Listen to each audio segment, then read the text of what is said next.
ڕێز و سڵاو بۆیەوە بینەران و گوێگرانی خۆشەویستی تەلەڤیزیۆنی کۆمەڵە لەگەڵتاندا بۆ پێشکەشکردنی گەشتیاوالەکانی ئەمڕۆی ڕۆژی پێنجشەممە. سەرەتاش بە سەردێڕی چەند هەواڵەیەک دەست پێدەین. ناڕزایەتی خوازیارانی مەسکەن مێهری ئیلام، دەست بە سەرکرانی سێ هاوڵاتی لە شارەکانی سنە و دیواندەرە، کۆبوونەوەی دەکەدارانی بوشەهێر لە بەردەم بینایی و سەنداری ئەو پارێزگایە، ناڕزایەتی کرێکارانی ئەبنی فەنی ڕێگە یاسن لە شاری ئیسلام شەهر و لە سێدارەدانی هەژبەندکراو لە زیندانەکانی ڕژیم.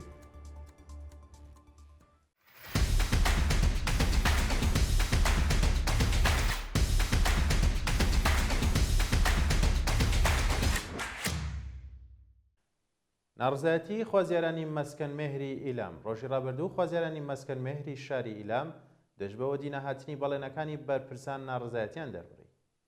ناڕازیان بە بڵاوکردنەوەی ڤیدیۆیەک ئاماژەبەوە دەکەن کە بەرپرسانی ڕژێمی کۆماری ئیسلامی بەڵێنی درۆ یاخود بە بەڵێنی درۆ ڕایانگایدووە کە 70% پرۆژەی مەسکەنی مێهری ئەو شارە جێبەجێ بووە، بەڵام نەک ئەوەی کە تەنیا ئەوەندەش کە باسییان کردو لە پرۆژەکە کارەکانی تاو نەبووە، بەڵکو بە تەواوی پرۆژەکە ڕاوەستاوە.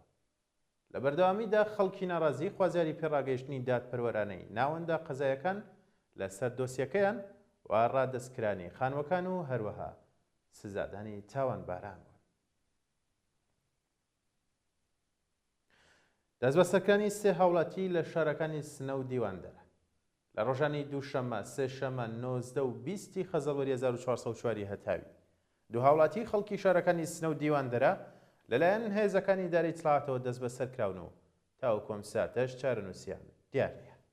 بە پێڕاپۆرتەکان ڕۆژی دووشەممە 19 خەزەڵوەر دوو هاوڵاتی خەڵکی شاری سنە بە ناوەکانی فواد مورادی و بەهنام نەوری لەلایەن هێزە ئەمنیەکانی ڕژێمی کۆمەری ئیسلامیەوە بە بێ بەڵگەی قەزایی دەست بەسەر و ڕەوانەی شوێنێکی نادیار کراون.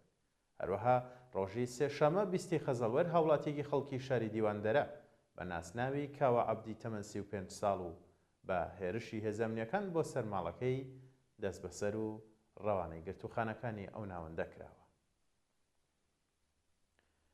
خۆکوژی کرێکارێکی ئاگرکوژێنەوەی خەڵکی شاری سنە.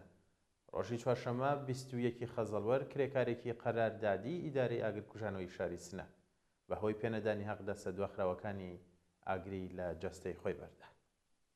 ئەو هاوڵاتیە بە ناسناوی شاهۆ سەفەری تەمەن 34 ساڵ و باوکی دوو منداڵ بەهۆی سەختی برینەکانی ڕەوانی نەخۆشخانەی کەوسەری شاری سنە کراوە و دۆخی تەندروستی لە خراپیدایە. بە وتەی سەرچاوەکانی هەواڵ ناوبرا و بۆ ماوەی چەند مانگە لەلایەن بەرپرسانی ئیدارەی ئاگرکوژاندنەوە بەهۆی قەراردادی بوونی کارەکەی حەقدەستی پێ نەدراوە و لە دۆخێکی خراپی ئابووریدا ژیانی بەڕێکردووە. کۆبوونەوەی ناڕزایەتی کرێکارانی شیرکەتی نەوتی فەلات قاڕە لە دوورگەی خارک. ڕۆژی ڕابردوو کۆمەڵێک لە کرێکارانی شیرکەتی نەوتی فەلات قاڕەی شاخڵ لە دوورگەی خارک دەست بە بایەخنەدانی بەرپرسانی ڕژێم بە داخوازیەکانیان کۆبوونەوە. بەشداربوانی کۆبوونەوەکە بە وتنەوەی دروشم دژ بە گەندەڵی بەرپرسان و هەڵکردنی پلاکار، خوازیاری بەرزکردنەوەی ئاسیاق دەست بە پێڕێژەی هەڵاوسان، دابینکردنی بیمەی دەرمانی و ئیمکاناتی ڕیفاهی، تەزمینی ئەمنیەتی پیشەیی، پێدانی ئەو بڕەپارەی کە وەکو باش لەسەر حەقدەستەکانیان کەپکراوە و سەربەخۆیی سندوقی خانشینی خانشینکراوانی سەنعەتی نەوت، بەکردەوە دەرهاتنی یاسای 15 ڕۆژکار و 15 ڕۆژ پشودان، وەرگرتنی هێزی کاری نوێ و هەروەها کۆتایی گوشاری ناوەندە ئەمنیەکان لەسەر خانشینکراوانی ناڕازی بوون. ئازادی کاتی سێ چالاکی مەدەنی بە دانانی بارمتە لە شاری تاران. ڕۆژی چوارشەممە 21 خەزەڵوەری 1404 هەتاوی سێ توێژەر و چالاکی مەدەنی دەست بە سەرکراوی دانیشتووی شاری تاران بە دانانی بارمتە لە گرتوخانەکانی ئیتلاعات ئازاد کران. بە پێڕاپۆرتەکانەوە سێ چالاکوانە بە ناوەکانی پەرویز سەداقەت، شیرین کەریمی و مەحسا ئەسەدوڵڵا نژاد ڕێکەوتی 12 خەزەڵوەری ئەم ساڵ بە هێرشی هێزە ئەمنیەکان بۆ سەر شوێنی کار و ماڵەکانیان دەست بەسەر و ڕەوانەی گرتوخانەکانی ئیتلاعات کرابوون. شانی باسە کۆمەڵێک لە کەلوپەلەکانی ئەو سێ هاوڵاتیە بە بێ بەڵگەی قەزایی لەلایەن ئەو هێزانەوە زەوت کرابوون کە هێشتا ڕادەستیان نەکراوەتەوە. کۆبوونەوەی دەکەدارانی بوشەهێر لە بەردەم بینایی و سەنداری ئەو پارێزگایە. ڕۆژی پێنجشەممە 22 خەزەڵوەر کۆمەڵێک لە دەکەدارانی پارێزگای بۆشەهێر لە بەردەم بینایی و سەنداریە و پارێزگایە دەست بە بەرزکردنەوەی ڕێژەی کرێ دەکەکان کۆبوونەوە. بە پێی وێنانەی بەدەستمان گەیشتون ناڕازیان بە بەرپایی ڕێپێوانێک ئاماژە بەوە دەکەن کە بەهۆی بەرزکردنەوەی ڕێژەی کرێی دەکەکان لەلایەن شارداریەوە نەبوونی داهات و چۆڵکردنی زۆرم لەی هەندێک لە دەکەکان دۆخی ژیانیان لە خراپیدایە و تەنانەت توانای دابینکردنی پێداویستیەکانی بنەماڵەکانیان نیە. لە بەردەوامی کۆبوونەوەکاندا ناڕازیان خوازاری ڕوونکردنەوەی هۆکاری بەرزکردنەوەی کرێ دەکەکان و هەروەها کۆتایی هاتنی گوشاری هێزەکانی شەهرەداری لە سەر دەکەداران بوون. ناڕزایەتی کرێکارانی ئەبنی فەنی ڕێگەی یاسن لە شاری ئیسلام شەهر.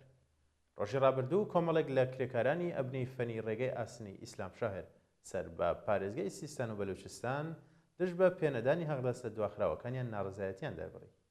بە پێی راپۆرتەکان کرێکارانی ناڕازی بۆ ماوەی زیاتر لە 2 مانگە لەلایەن بەرپرسانەوە حەقدەست و مەزایان وەرنەگرتووە و لە دۆخێکی زۆر خراپی ئابووریدا دەژین.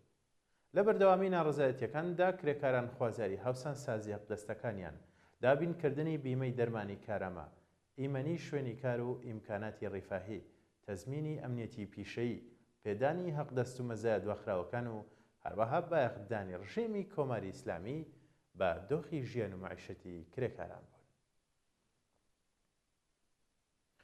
دوایین هەواڵ لە سێدارەدانی هەشت بەندکراو لە زیندانەکانی ڕژیم. ڕۆژی چوارشەممە 20 خەزەڵوەری 1404 هەتاوی هەشت بەندکراو لە زیندانەکانی ڕژیمی کۆماری ئیسلامی لە سێدارەدا. بە پێی راپۆرتی ڕێکخراوەکانی مافی مرۆڤ هەشت بەندکراو بەناوەکانی یعقوب دەچی، نیزام سەعیدی، عەلی کازمیان، سروش حەقپەنە، مهدی موریدی، ئومید باقلانی و شەهریار نامی بە تۆمەتی کوشتنی بانقەز لە زیندانەکانی ئیلام، کرمان، قزل حەساری کەرەج، ئەلیگودەر، سپێداری ئەهواز و خەواف لە سێدارەدراون.